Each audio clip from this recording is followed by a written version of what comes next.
Peach Momoko's Ultimate X-Men #2. Now, I reviewed issue #1, and it was so painful. There was no X, there was no men.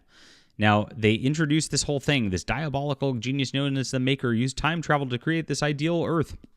None of this happens in this book. And it's loosely referenced in the Ultimate Spider-Man book. Like, none of it's been on screen either. So one of the things you get right away in comics as a thing is like, show, don't tell. That's like the rule #1 of comics. And none of this is shown. It's all tell. And so here's the background on this one. On the night of her middle school graduation, young girl Hisako Ichiki has unusual powers, protects her from a car accident. She gets hit by a car. A sinister shadow seeking vengeance follows her, and some people kill themselves. So that's it. Cool. So now we're going to get into the action, right? It's a girl laying there. Oh, she's laying there, and some dark stuff's happening.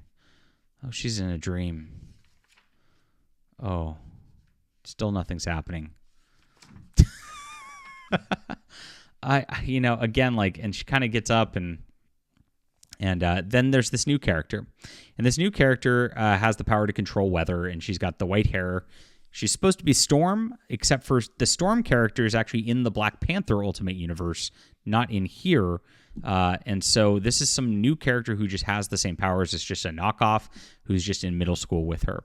And so, again, there's no X, there's no man. Now we got 2 middle school girls, and this girl's trying to be her friend. Again, like, I would not have too much of a problem with this if this was some shoujo or like horror manga book that is out there. But this is not a good start for X-Men. This is just painful. So they go investigate some spot, and there's like this shadow creature in there, and then the monster-y thing, pops out of it. It feels like a Junji Ito comic, but it's not. It's X-Men.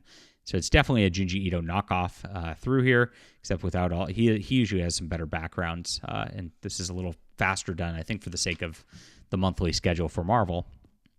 And you can see they have their kind of almost fight, and then it disappears, and then nothing happens. So this is the most boring, like, I don't know what the heck they're thinking at this point. Peach Momoko needs to just not do superhero comics and go into like doing original Kickstarter stuff, because this is not okay. This is terrible for the Ultimate brand, for the X-Men brand. It doesn't make any sense.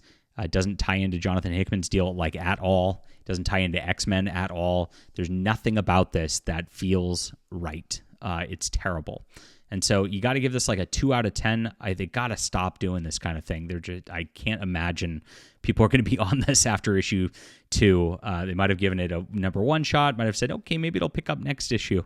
But I can't imagine anybody's reading this anymore. It's just really that bad, and absolutely crazy of CB Cebulski to put this out there for a relaunch of the Ultimate brand. Leave a comment down below with what you think about this. Hit that like and subscribe button. We'll be back soon.